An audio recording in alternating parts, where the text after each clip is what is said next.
आइए सुनते हैं हरितालिका तीज की कथा। आप सभी भक्तों को हरितालिका तीज की ढेर सारी शुभकामनाएं। आप सभी के जीवन में भगवान भोलेनाथ, माता पार्वती की कृपा से आप सभी को सभी प्रकार के सुख और समृद्धि की प्राप्ति हो। हरितालिका तीज का व्रत, जो कि हर वर्ष भाद्रपद माह के शुक्ल पक्ष की तृतीया तिथि के दिन हरितालिका तीज का व्रत किया जाता है। इस व्रत को सबसे पहले माता पार्वती ने, जो कि भगवान शिव को पाने के लिए, जो कि हस्त नक्षत्र से युक्त तृतीया तिथि के दिन माता पार्वती ने हरितालिका तीज व्रत को किया था, जिससे भगवान शिव जी प्रसन्न होकर के उन्हें प्राप्त हुए थे। हरितालिका तीज का व्रत, इस व्रत को महिलाएं अखंड सौभाग्य की प्राप्ति के लिए इस व्रत को रखती हैं और कुमारी कन्याएं इस व्रत को मन इच्छित वर की प्राप्ति के इच्छा से रखती हैं। यह व्रत भगवान शिव, माता पार्वती की प्रसन्नता के लिए किया जाता है, जिससे कि भगवान शिव जी माता पार्वती प्रसन्न होकर के अखंड सौभाग्य का आशीर्वाद प्रदान करते हैं। ये सुनते हैं हरितालिका तीज की कथा। तो बोलिए प्रेम से भगवान भोलेनाथ की जय, माता पार्वती की जय, भगवान गणेश की जय। एक समय की बात है कि सूत जी कहते हैं कि मंदार की माला से जिन पार्वती जी का केश पाश अलंकृत है और मुंडू की माला से जिन शिव जी की जटा अलंकृत है, जो पार्वती जी दिव्य वस्त्र धारण की हैं और जो भगवान शिव जी दिगंबर, ऐसे श्री पार्वती जी तथा शिव जी को प्रणाम करता हूँ। रमणीक कैलाश पर्वत के शिखर पर बैठी हुई श्री पार्वती जी कहती हैं कि हे महेश्वर, हमें कोई गुप्त व्रत या पूजन बतलाइए जो सब धर्मों में सरल हो, जिसमें परिश्रम भी कम करना पड़े लेकिन फल अधिक प्राप्त हो। हे नाथ, यदि आप मुझ पर प्रसन्न हो तो यह विधान बतलाइए। हे प्रभु, किस तप, व्रत या दान आदि से मध्य और अंत रहित आप जैसे महाप्रभु हमको प्राप्त हुए हैं। तब भगवान शिव जी कहते हैं कि हे देवी, सुनो, मैं तुमको एक व्रत जो मेरा सर्वस्व और छिपाने योग्य है, लेकिन तुम्हारे प्रेम से वशीभूत होकर मैं तुम्हें बतलाता हूँ। जैसे नक्षत्रों में चंद्रमा, ग्रहों में सूर्य, वर्णों में ब्राह्मण, देवताओं में विष्णु भगवान, नदियों में गंगा, पुराणों में महाभारत, वेदों में सामवेद और इंद्रियों में मन श्रेष्ठ है। सब पुराण और वेदों का सर्वस्व जिस तरह कहा गया है, मैं तुम्हें एक प्राचीन व्रत को बतलाता हूँ। एकाग्र से सुनो। जिस व्रत के प्रभाव से तुमने मेरा आधा आसन प्राप्त किया है, वह मैं तुम्हें बतलाऊंगा, क्योंकि तुम मेरी प्रेयसी हो। भाद्रपद मास में हस्त नक्षत्र से युक्त शुक्ल तृतीया तिथि को उसका अनुष्ठान मात्र करने से स्त्रियां सब पापों से मुक्त हो जाती हैं। हे देवी, तुमने आज से बहुत दिन पहले हिमालय पर्वत पर इस व्रत को किया था। यह वृतांत मैं तुमसे कहूँगा। पार्वती ने पूछा कि हे नाथ, मैंने क्यों यह व्रत किया था, यह सब आपके मुख से सुनना चाहती हूँ। तब भगवान शिव जी कहते हैं, भारतवर्ष के उत्तर की ओर एक बड़ा रमणीक और पर्वतों में श्रेष्ठ हिमवान नामक पर्वत है, जिसके आसपास तरह तरह की भूमियां हैं। तरह तरह के वृक्ष उस पर लगे हुए हैं। नाना प्रकार के पक्षी और अनेक प्रकार के पशु उस पर निवास करते हैं। वहां पहुंचकर गंधर्वों के साथ बहुत से देवता, सिद्धचारण, पक्षीगण सर्वदा प्रसन्न मन से विचरते हैं। वहां पहुंचकर गंधर्व गाते हैं, अप्सराएं नाचती हैं। उस पर्वतराज के कितने ही शिखर हैं, ऐसे कि जिसमें स्फटिक, रत्न और वैदुर्य मणि आदि की खाने भरी हैं। यह पर्वत ऊंचा तो इतना अधिक है कि मित्र के घर की तरह समझकर आकाश को स्पर्श करते रहता है। उसके समस्त शिखर सदैव हिम से आच्छादित रहते हैं और गंगा जल की ध्वनि सदा ही सुनाई देती रहती है। हे पार्वती, तुमने बाल्यकाल में उसी पर्वत पर तपस्या की थी। 12 वर्ष तक तुम उल्टी लटक कर केवल धुआं पी कर रही। 64 वर्ष तक सूखे पत्ते खाकर रही। माघ मास में तुम जल में बैठी रहती और वैशाख की दोपहरिया में पंचाग्नि तापते रहती थी। श्रावण के महीने में जल बरसता तो तुम भूखी प्यासी रहकर मैदान में बैठी रहती थी। तुम्हारे पिता इस तरह के कष्ट सहन को देखकर बड़े ही दुखी हुए। वे चिंता में पड़ गए कि मैं अपनी कन्या किसको दूं। उसी समय नारद जी वहां आ पहुंचे। मुनि श्रेष्ठ नारद जी उस समय तुम्हें देखने को गए थे। नारद जी को देखकर गिरि ने अर्घ्य, पाद्य, आसन आदि देकर उनकी पूजा की और कहा कि हे स्वामी, आप किस लिए आए हैं?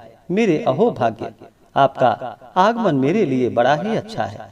नारद जी ने कहा कि हे पर्वतराज, सुनो, मैं विष्णु भगवान का भेजा हुआ आपके पास आया हूँ। आपको चाहिए कि यह कन्या रत्न किसी योग्य वर को दे। भगवान विष्णु के सामने योग्य वर ब्रह्मा, इंद्र और शिव, इसमें से कोई नहीं है। इसलिए मैं यही कहूँगा कि आप अपनी कन्या भगवान विष्णु को ही देवे। हिमवान ने कहा कि भगवान विष्णु स्वयं मेरी कन्या ले रहे हैं और आप यह संदेश लेकर आए हैं, तो मैं उन्हें अपनी कन्या अवश्य ही दूंगा। हिमवान की इतनी बात को सुनकर मुनिराज नारद आकाश में विलीन हो गए। वे पीताम्बर, शंख चक्र और गदाधारी भगवान विष्णु के पास पहुँचे। वहां हाथ जोड़कर नारद जी ने भगवान विष्णु से कहा कि हे देव, सुनिए, मैंने आपका विवाह पक्का कर दिया है। उधर हिमवान ने पार्वती के पास जाकर कहा कि हे पुत्री, मैंने तुम्हें भगवान विष्णु को दे डाली है। तब पिता की बात को सुनकर तुम बिना उत्तर दिए ही अपनी सखी के घर में चली गई। वहीं जमीन पर पड़कर तुम बड़ी दुखी हुई और विलाप करने लगी। तुमको इस तरह विलाप करते हुए देखकर तुम्हारी सखी ने तुम्हारे पास आकर कहा कि हे देवी, तुम क्यों इतनी दुखी हो? इसका कारण बतलाओ। तुम्हारी जो कुछ भी इच्छा होगी मैं यथाशक्ति उसको पूरा करने की चेष्टा करूंगी, इसमें कोई संशय नहीं है। पार्वती बोली कि मेरी जो कुछ अभिलाषाएं हैं उसे तुम प्रेम पूर्वक सुनो। मैं एकमात्र शिव जी को अपना पति बनाना चाहती हूँ, इसमें कुछ भी संशय नहीं। मेरे इस विचार को पिता ने ठुकरा दिया है, इसमें मैं अपने शरीर का अब त्याग कर दूंगी। पार्वती की इस बात को सुनकर सखियों ने कहा कि शरीर का त्याग न करो, चलो किसी ऐसे वन को चलते हैं जहाँ पिता को पता न लगे। ऐसी सलाह कर तुम वैसे वन में जा पहुँचे। उधर तुम्हारे पिता घर घर तुम्हें खोजने लगे। दूतों द्वारा भी खबर लेने लगे कि कौन देवता या किन्नर मेरी पुत्री को हर कर ले गया है। उन्होंने मन ही मन कहा, मैं नारद जी के आगे प्रतिज्ञा कर चुका हूँ कि अपनी पुत्री भगवान विष्णु को दूंगा। ऐसा सोचते सोचते हिमवान मूर्छित होकर गिर गए। गिरिराज की मूर्छा को देखकर सब लोग हाहाकार कर कर दौड़ पड़े। जब होश आया तो सब पूछने लगे कि हे गिरिराज, आप अपनी मूर्छा का कारण बतलाइए। हिमवान ने कहा कि आप लोग मेरे दुख का कारण सुने। न मालूम कौन मेरी कन्या को हर कर ले गया है। ऐसा नहीं हुआ तो उसे किसी काले सर्प ने काट लिया या सिंह खा गए होंगे। हाय हाय, मेरी बेटी कहाँ गई? किसी दुष्ट ने मेरी पुत्री को मार डाला। ऐसा कहकर वे वायु के झोंके के समान कांपते हुए वृक्ष के समान कांपने लगे।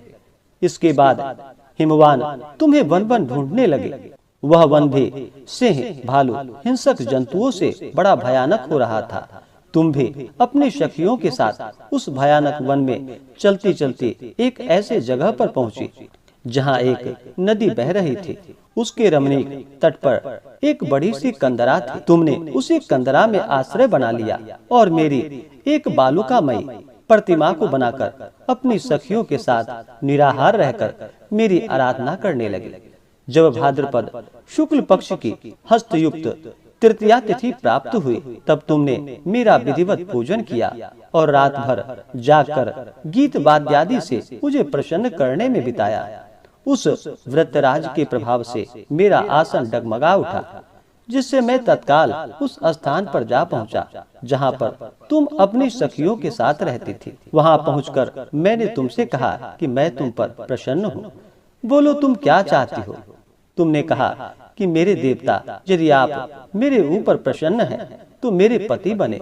मेरे तथास्तु कहकर कैलाश पर्वत पर वापस आने पर तुम वह प्रतिमा नदी में प्रवाहित कर दी और सखियों के साथ उस महाव्रत का पारण किया। हिमवान भी तब तक उस वन में तुम्हें खोजने के लिए आ पहुँचे। चारों दिशाओं में तुम्हारी खोज करते करते वे व्याकुल हो चुके थे, इसलिए तुम्हारे आश्रम के समीप आ पहुँचे और पहुँचते ही गिर पड़े। थोड़ी देर बाद उन्होंने नदी के तट पर 2 कन्याएं देखी। देखते ही उन्होंने तुम्हें छाती से लगा लिया और विलक कर रोने लगे। फिर पूछा कि पुत्री, तुम सिंह, व्याघ्र आदि जंतुओं से भरे इस वन में क्यों पहुंची हो? पार्वती ने उत्तर दिया कि हे पिताजी, मैंने पहले ही अपने आप को शिव जी के हाथों सौंप दिया था। आपने मेरी बात टाल दी, इससे मैं यहाँ पर चली आई। हिमवान ने सांत्वना दी कि हे पुत्री, मैं तुम्हारी इच्छा के विरुद्ध कुछ भी नहीं करूँगा। तुम्हें अपने साथ लेकर घर आए और मेरे साथ तुम्हारा विवाह कर दिया। इसी से तुमने मेरा अर्ध आसन पाया है। तब से आज तक किसी के सामने मुझे यह व्रत प्रकट करने का अवसर प्राप्त नहीं हुआ। हे देवी, मैं यह बताता हूँ कि इस व्रत का हरितालिका नाम क्यों पड़ा। तुमको सखिया हर कर ले गई थी, इसी से हरितालिका नाम पड़ा। इस पर पार्वती जी ने कहा कि हे प्रभु, आपने नाम तो बताया, अब इसकी विधि बतलाइए। इसका क्या पुण्य है, क्या फल है, यह व्रत कौन करे? तब भगवान शिव जी पार्वती जी से कहते हैं कि हे देवी, मैं स्त्री जाति की भलाई के लिए यह उत्तम व्रत बतलाता हूँ। जो स्त्री अपने सौभाग्य की रक्षा करना चाहती हो, वह यत्न पूर्वक इस व्रत को करे। पहले कदली के खंभे आदि से सुशोभित एक सुंदर मंडप बनावे। उसमें रंग बिरंग के रेशमी कपड़ों से चंदवा लगाकर चंदन आदि सुगंधित द्रव्यों से वह मंडप लिपवावे। फिर शंख, भीरी, मृदंग आदि बजाते हुए बहुत से लोग एकत्रित होकर तरह तरह के मंगलाचार करते हुए उस मंडप में पार्वती जी तथा शिव जी की प्रतिमा स्थापित करे। उस रोज दिन भर उपवास कर बहुत से सुगंधित फूल, गंध और मनोहर धूप, नाना प्रकार के नैवेद्य आदि एकत्र कर मेरी पूजा करे और रात भर जागरण करे। ऊपर जो वस्तुएं गिनाई गई है, इसके अतिरिक्त नारियल, सुपारी, जमीरी नींबू, लौंग, अनार, नारंगी आदि जो फल प्राप्त हो सके उन्हें इकट्ठा कर ले। उस ऋतु में जो फल तथा फूल मिल सके विशेष करके रखे। फिर धूप दीपादि द्वारा निम्नलिखित मंत्रों का उच्चारण करता हुआ पूजन करे। इसके बाद शिवाय, शिव रूपिण्य यहाँ से लेकर प्रसन्ना भव पार्वती तक मंत्रों का उच्चारण करे, जिसका अर्थ इस प्रकार है। हे शिवे, शिव रूपिणी, हे मंगले, सब अर्थों को दान देने वाली हे देवी, हे शिव रूपे आपको नमस्कार है। हे शिव रूपे आपको नमस्कार है। हे शिवे, आपको सदा के लिए नमस्कार है। हे ब्रह्म रूपिणी, आपको नमस्कार है। हे जगत धात्री, आपको नमस्कार है। हे सिंह वाहिनी, संसार के भय से भयभीत मुझ दीन की रक्षा करो। इस कामना की पूर्ति के लिए मैंने आपकी पूजा की है।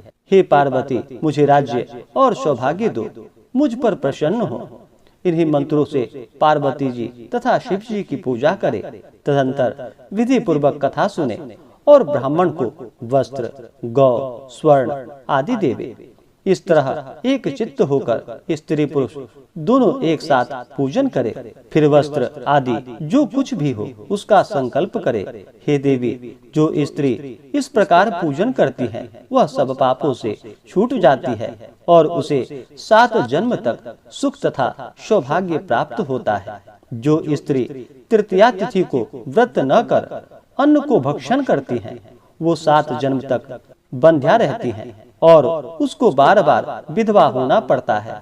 जो सदा दरिद्री, पुत्र शोक से व्याकुल, शोकाकुल स्वभाव की लड़ाकी तथा सदा ही दुख भोगने वाली होती है और उपवास न करने वाली स्त्री अंत में घोर नरक में जाती है। तीज को अन्न खाने से सूकरी, फल खाने से बंदरिया, पानी पीने से जोंक, दूध पीने से सांपनी, मांसाहार करने से बाघिन, दही खाने से बिल्ली, मिठाई खाने से चींटी और सब खाने से मक्खी होती है।